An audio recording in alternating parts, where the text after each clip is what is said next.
The Lord be with you. A reading from the Holy Gospel according to Luke. Jesus entered a village where a woman whose name was Martha welcomed him. She had a sister named Mary who sat beside the Lord at his feet, listening to him speak. Martha, burdened with much serving, came to him and said, "Lord, do you not care that my sister has left me by myself to do the serving? Tell her to help me." The Lord said to her in reply, "Martha, Martha, you are anxious and worried about many things. There is need of only one thing. Mary has chosen the better part, and it will not be taken from her." The Gospel of the Lord.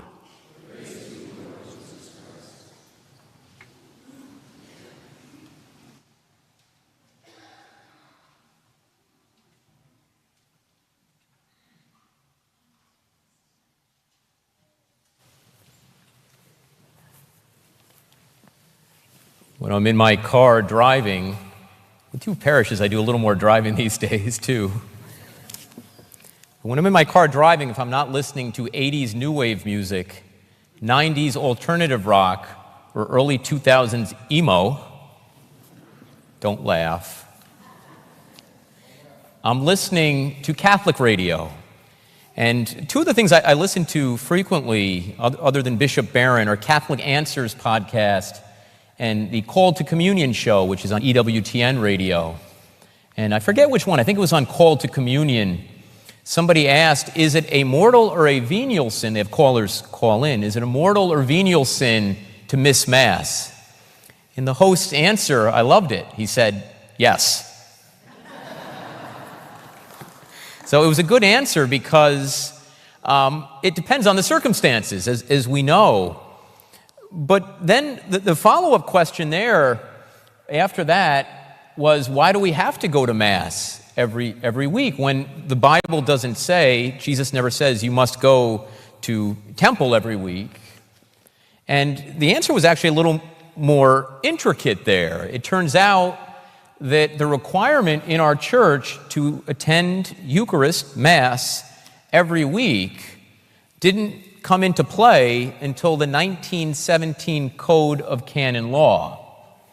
But the host's answer, however, was that we shouldn't look at Mass as a box to check off. We shouldn't look at it as some duty we have to do to keep God being happy with us.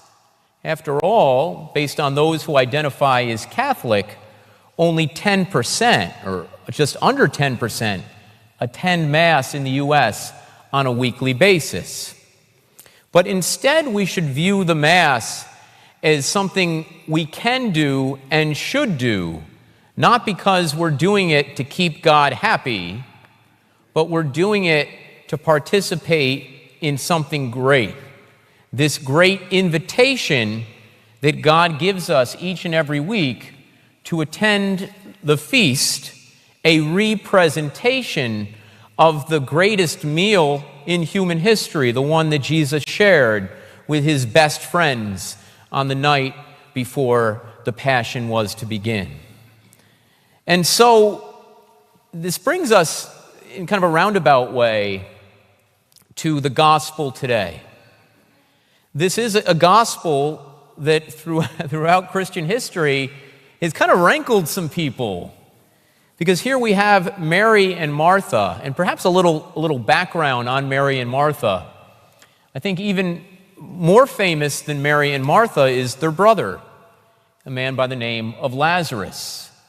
It was Lazarus, of course, that Jesus performed his greatest miracle before the resurrection, when Lazarus, when sitting in the tomb for 3 days, was resurrected in the sense that he came back to life. Jesus had him rise from the dead. Now, unlike Jesus, Lazarus died later on, a natural death. But we have the words that Jesus said, I think, not only the shortest word or sentence in all the Gospels, but also one of the most beautiful. Jesus wept, period, 2 words. that showed, his care for his friend, even though Jesus knew how that story would end. Jesus wept. He wept because he loved this family so much, this brother and these two sisters. Mary and Martha are identified as Mary and Martha of Bethany because let's face it, there's a lot of Marys in the Gospels. But in fact, some traditions in our faith, and actually Pope Leo, not this one, not Leo the 14th, but Leo the Great, believed that this Mary was actually Mary Magdalene. Now there's I would say most scholars do not agree with that these days. But nevertheless, there's a lot of important Marys in Jesus' life, and this is one of them today. So here we meet Martha and Mary, and Martha is doing all the serving. Have you ever been at an event and you're doing all the hard work and somebody else is just sitting around loafing? How does that make you feel? Right? Well, you get a little aggravated with them, right? So guess what? Martha was aggravated with her sister here. And she says, Lord, do you not care that my sister has left me to do everything? Here's Martha preparing this meal, right? Getting everything ready for the Lord, making sure everything is perfect. And Mary is just sitting around listening to Jesus. And what does Jesus say to her? He kind of gently corrects her, gently chides her by saying, Martha, Martha. And by the way, to use a name twice, then is now, is a way to express familiarity. Martha, Martha, you are anxious and worried about many things.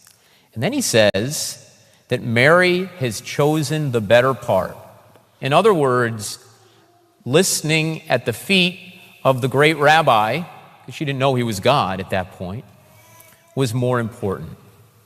And so people who I think are doers, who are get out there in the world and work hard, they're thinking, why does she have the better part? And so throughout church history, this has turned into a debate as to which is superior, the contemplative life.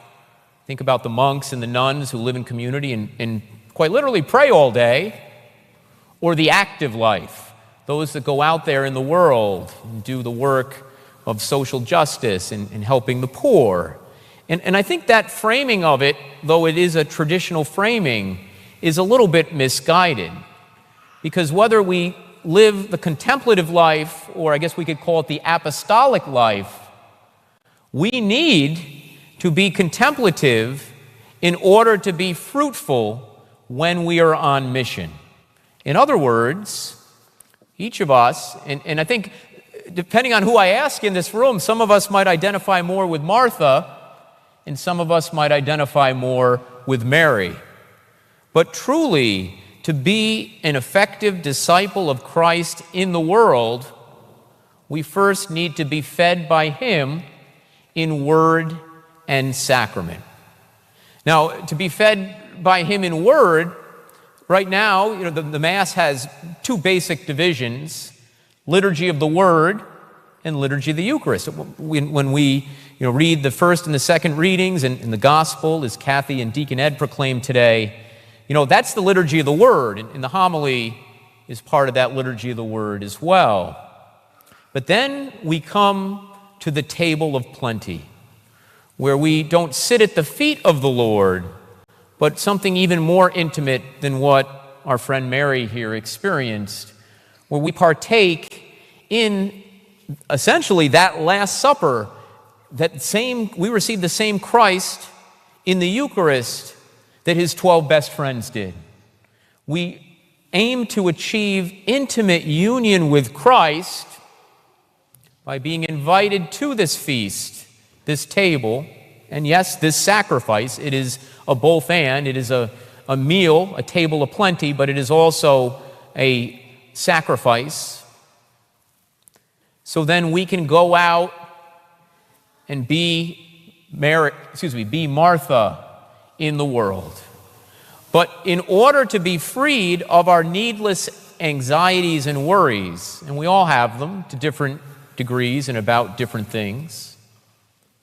We need to ensure that we are fed in word and sacrament. And that's where it comes in. Why do we attend Mass every week?